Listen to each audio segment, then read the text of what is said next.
All right, member supervision and support, Michael. Sounds like fun. Take it away.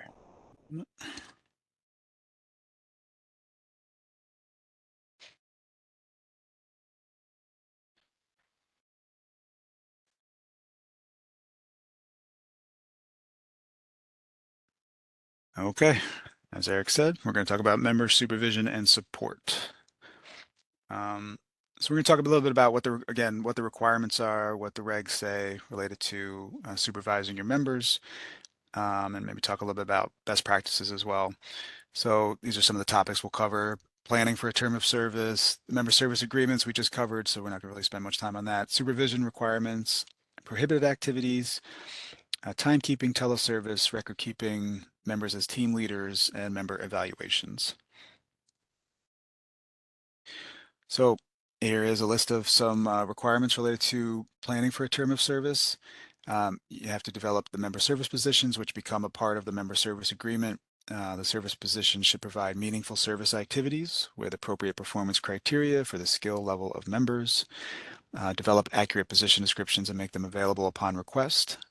Ensure positions don't include prohibited activities or activities that violate non-duplication and non-displacement requirements, otherwise known as unallowable activities. You should ensure that members have sufficient opportunity to complete minimum required service hours. This is really important, and it's important to note that um, AmeriCorps members per federal regulations are given up to 12 months to complete a term. However, your members need to complete their service terms within your program year or contract period.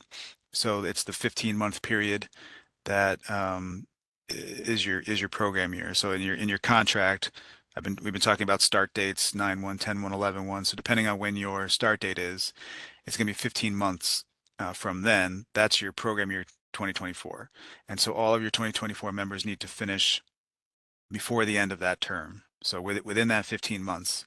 So therefore, you can't bring on a full-time member halfway through the year because they're probably not going to have enough time to get to 1,700 hours before the end of that contract period or program year. So it's important to know the dates, to know your terms, and to make sure that you give people an opportunity to finish their terms. And you should also account for holidays, time off requests, and if possible, provide members with other opportunities to make up missed hours. So, maybe there's service projects that you can join,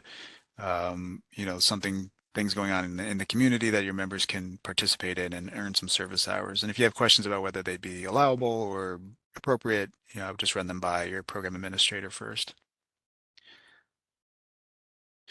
We just talked about member service agreements, so I'm going to skip over that. Just a reminder that the template is on our website and that all members must sign a service agreement.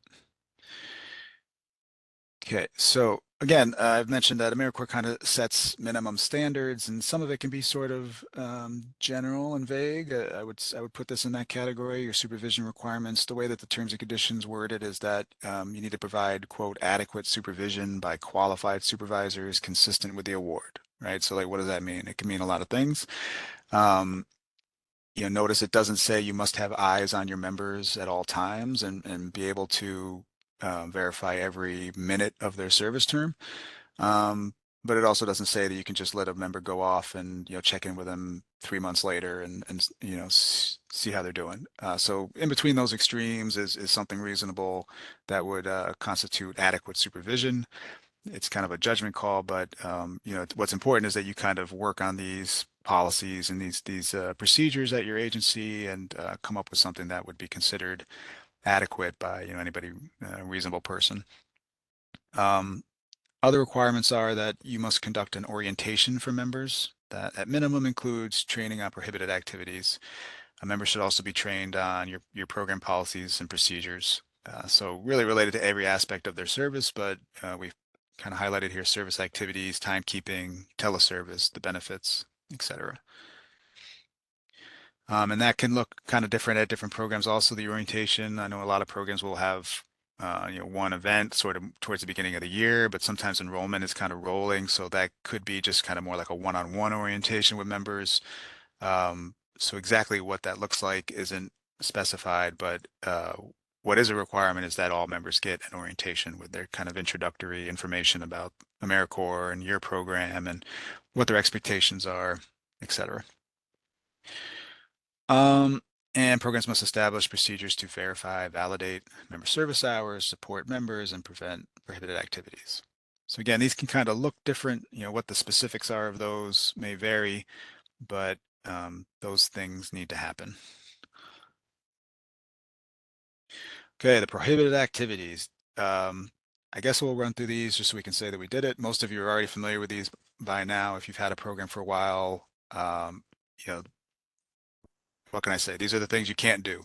When you're on AmeriCorps time, whether you're program staff or you're an AmeriCorps member, doing these sort of things could jeopardize your grant funding, and it also puts the program at risk. I think with the thinking behind this was that AmeriCorps is kind of meant to be apolitical. So these prohibited activities are meant to kind of steer members away from political activity, uh, religious activity, things that could be kind of more controversial. So members should just be doing service and not be doing these things. So I'll just read through them quickly: attempting to influence legislation, organizing protests, petitions, strikes, etc., assisting, promoting, or deterring union organizing, impairing existing contracts for services or collective bargaining agreements, engaging in partisan political activities, participating in or endorsing events that are likely to include advocacy for or against political parties, platforms, candidates, engaging in religious instruction, conducting worship services.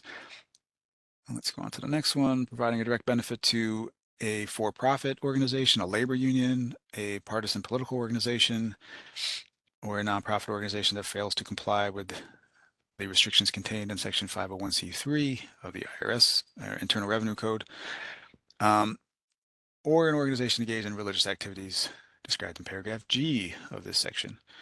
Conducting a voter registration drive is also prohibited, providing abortion services or referrals for such services, and the all-encompassing such other activities as the corporation may prohibit. So, the general rule is no politics, no religion, essentially, just on AmeriCorps time, but it's, I think, noted here.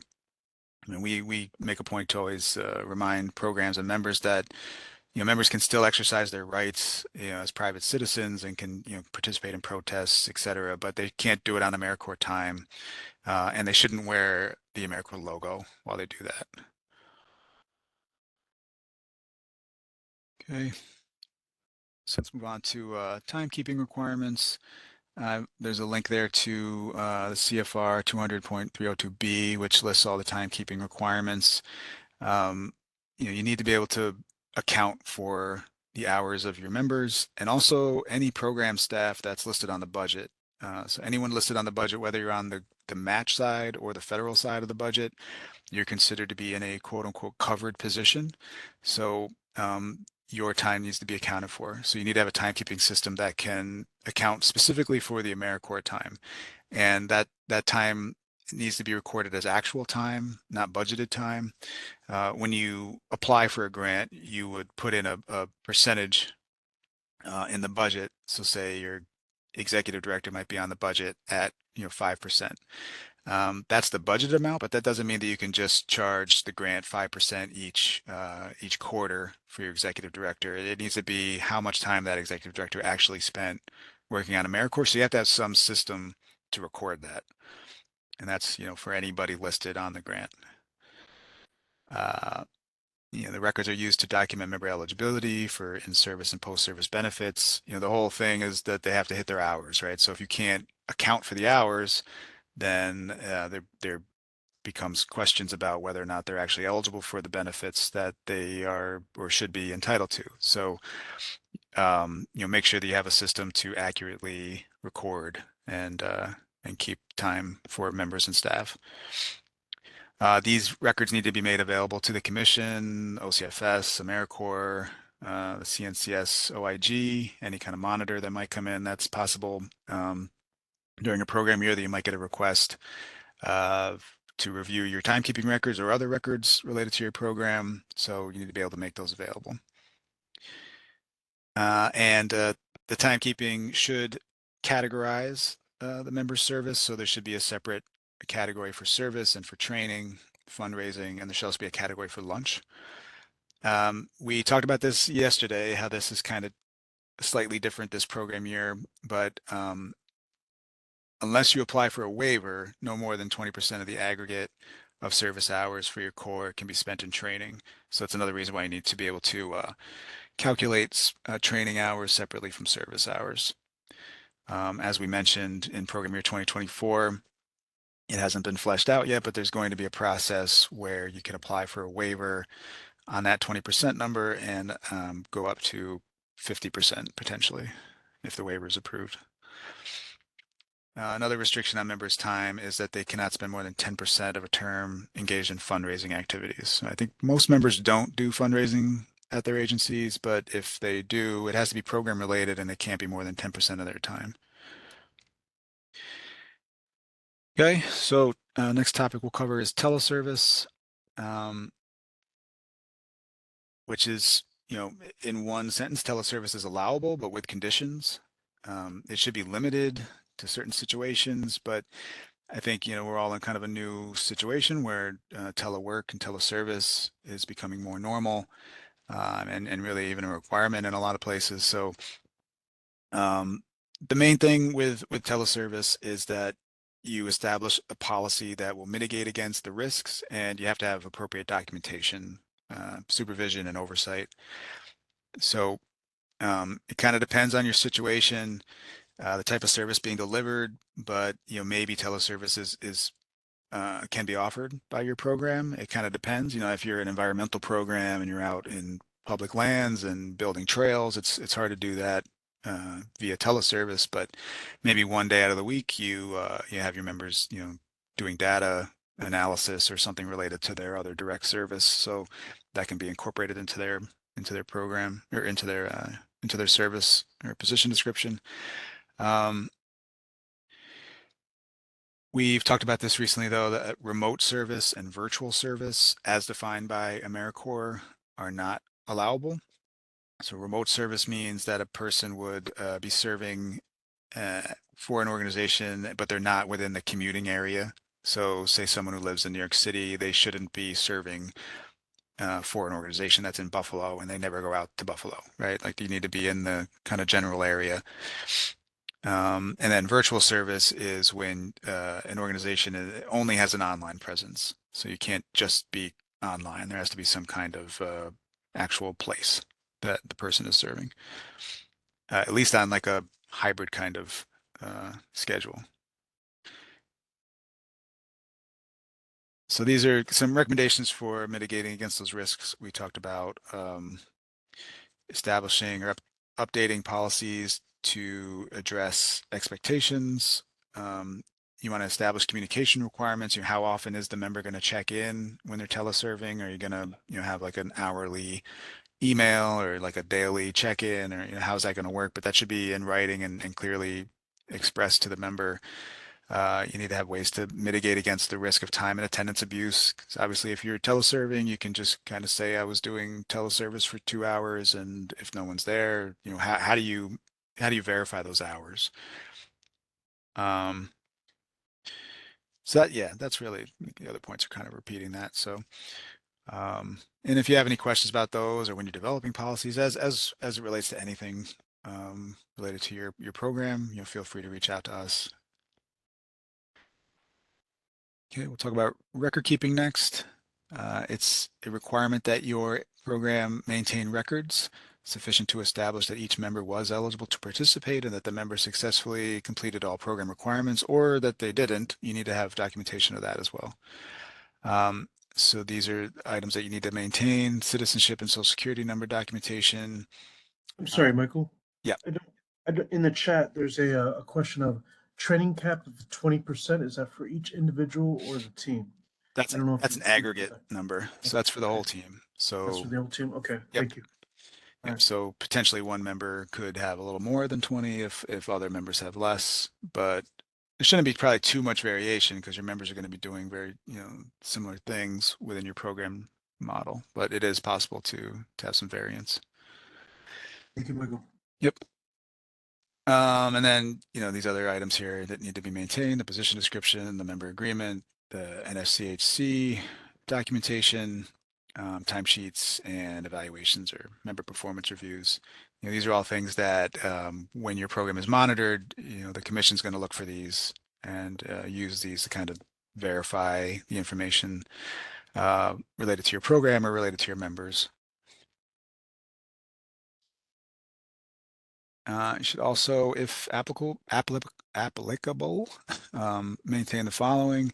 If a member is incapable of obtaining a high school diploma or its equivalent, retain a copy of the independent evaluation that determined a member is incapable of that.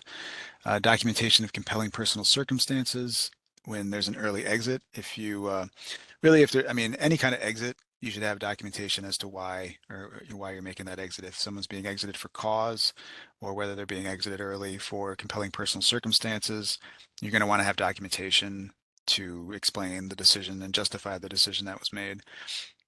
When it comes to compelling personal circumstances, there are certain things that are spelled out that do not qualify, but then there's also some gray area as far as what you are able to accept as compelling personal circumstances. So, for example, leaving your program to take a job is spelled out as not compelling personal circumstances. So, a person in that situation would have to be exited for cause. But if a person has to exit the program because of illness or some kind of a family situation, then that could be CPC, and then they can be exited early. And when they're exited early with CPC, they're entitled to a prorated education award if they've served at least 15% of their term. And then documentation of any disciplinary action up to and including termination. So again, like if you're going to exit somebody early from the program, there should be documentation of that. Member files must be stored in a secure space, kept confidential, made available to AmeriCorps or the other agencies that I mentioned earlier if requested.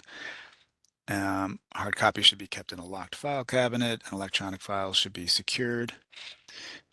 Also, these records should be maintained for, the requirement is 3 years, but we would recommend 7 because of the 7-year period that a person has to use their education award. So it's possible that 5 years after somebody serves, someone goes to use their education award, but has some kind of issue and maybe need to verify their term, or they need to, do something where they need that documentation. So we would recommend that you don't get rid of any documentation until at least 7 years after the member exits.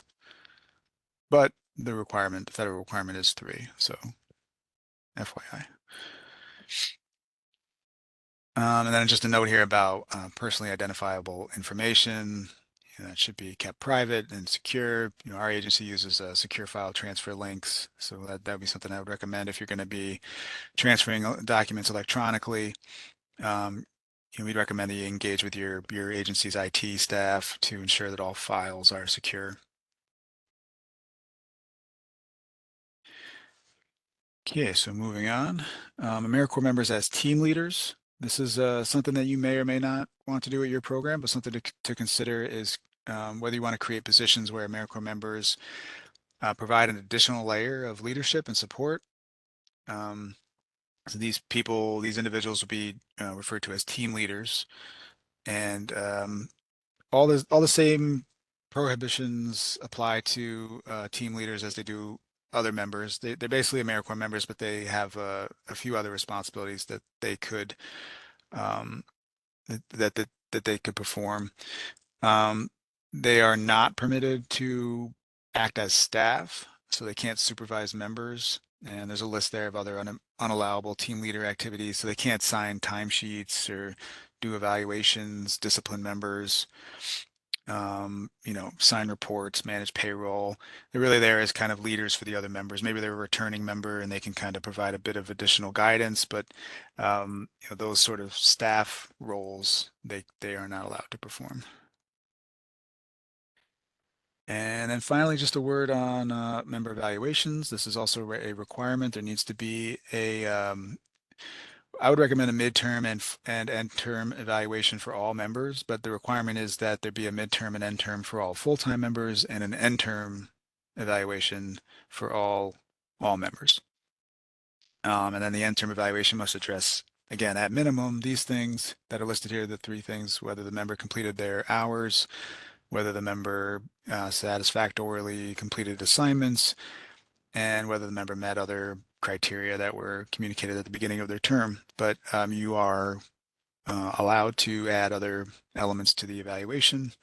Again, as long as they don't contradict any AmeriCorps rules or prohibited activities or go against any of the terms and conditions. So um, that is all I have. So we can open it up for questions, or if you have any comments, either related to this topic or the other topics I covered, or anything kind of tangential to that, we can discuss that now.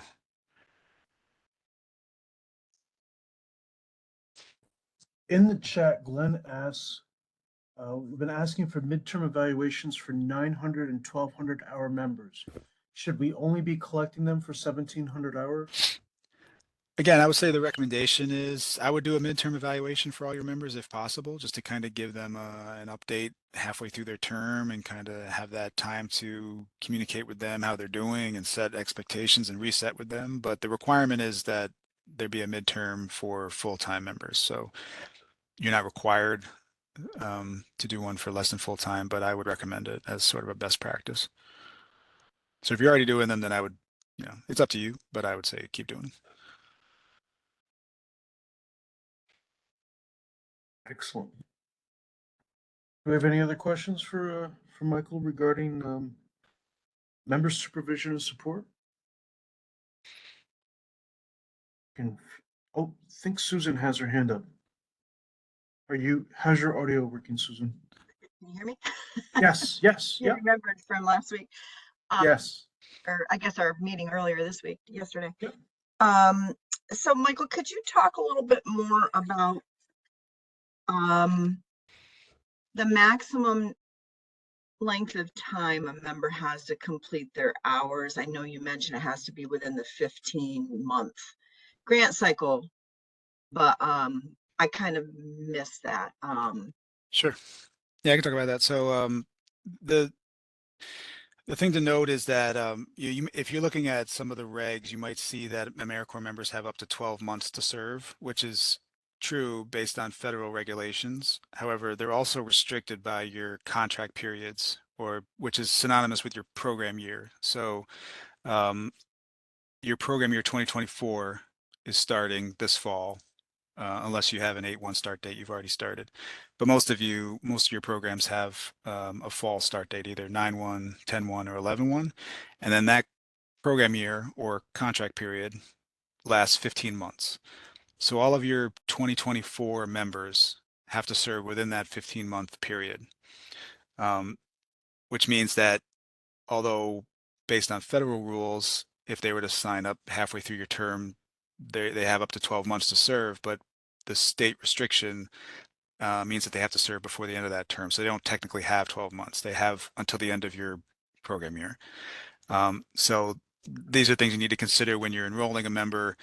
If they're going to want to serve a full-time term, they need to have enough time. And that doesn't mean they need 12 months necessarily. Some people can finish a full-time term in 10 months, or depending on their schedule, maybe even less, but it has to be reasonable. If you're going to set someone up where their schedule is they have to serve 60 hours a week to reach their numbers, that's probably not going to work. That's a challenge, I think. Doesn't mean it can't happen, and doesn't mean we would necessarily prevent someone from enrolling in that term, but it needs to be reasonable.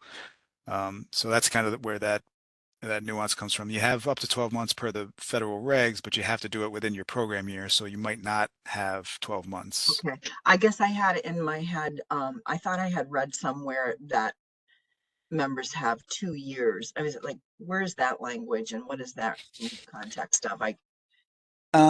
Yeah, I have seen language like that. The general rule is 12 months, Okay. but And, you have up to 2 years if you're suspended. I don't know if that's maybe the language that oh, if that's where that's in the context of a suspension. yeah, if you're formally suspended in e-grants, which hopefully everyone knows that that's a possibility. If someone has a compelling personal circumstance or some situation, you can suspend them in e-grants, which basically just pauses their term, and then they have up to 2 years to come back and resume their term.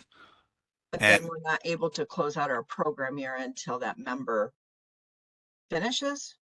Well, it kind of depends on the situation. When they come back, if they come back in the same program year, they have to finish before that end of that program year. If they come back on the next one, then I guess you kind of have to look and see where you are.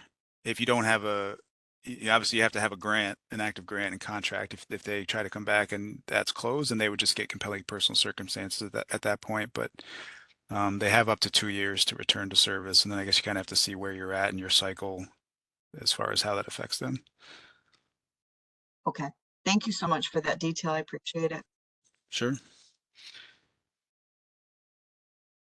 I see a question. Are there any incentives, it doesn't have to be monetary, that we can provide for team leaders? I didn't know this was an opportunity for them. So, yes, I mean, what they could be, I don't know that I can list them off the top of my head, but if you remember earlier in the member benefits presentation, I mentioned that AmeriCorps and the commission would strongly encourage you to try to think creatively on ways to offer other benefits to members. Um, you know what that might be, if you can offer maybe a certification or work with organizations that might provide one for your members. I mean, maybe that's something that you can set up for team leaders. um, there could potentially, if you have funding available that's like off the AmeriCorps budget, that could be provided. um, but we'd certainly encourage you to kind of think creatively, and if anyone has thoughts or ideas, please feel free to share them.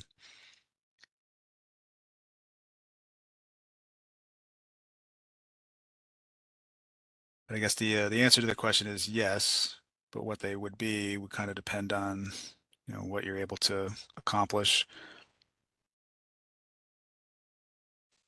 I see another question. The team leader role, is this part of the 4 terms of service? Yes. So a team leader is essentially an AmeriCorps member. They just have a little bit loftier title, but they're considered an AmeriCorps member.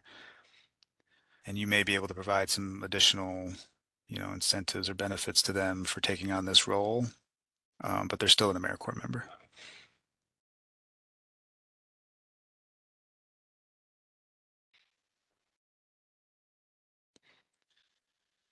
So if there's no other questions, just kind of reiterate the importance of managing your members. This is really kind of key to everything that we do. As Eric mentioned, and I kind of repeated earlier in in the session, without members, we don't have programs. We don't have an AmeriCorps program without the people to actually do the service. So really important that you're able to recruit individuals to become interested in your programs. You build value by articulating these benefits that they receive, both for themselves and also for their communities. But it's important that they know that these things exist, and that you know that they exist, so that you can let others know, your candidates. I don't know if anyone has any other questions or any kind of final thoughts, but that's pretty much all I have for now.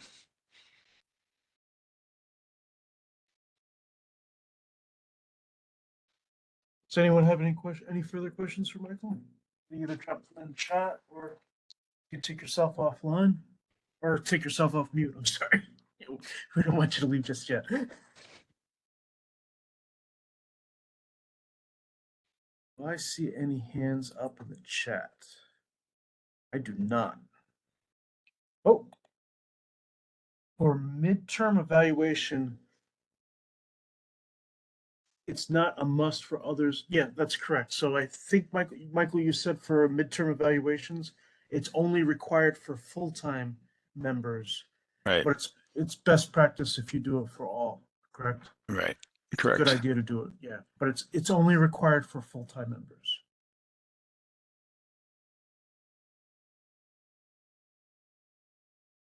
Does anyone have any other questions?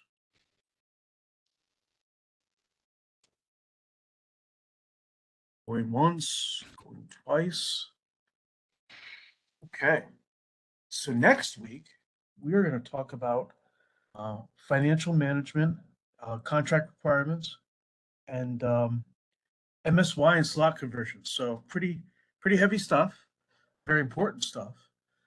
So make sure that you alert your fiscal officer. Um, might be a good idea for them to attend. Um, if you're not a one person band doing everything. So yeah, so we'll see everyone next week. I sent out invitations for the rest of the um, trainings. So if you haven't received them in your inbox, you may want to ask colleagues to forward them to you or just reach out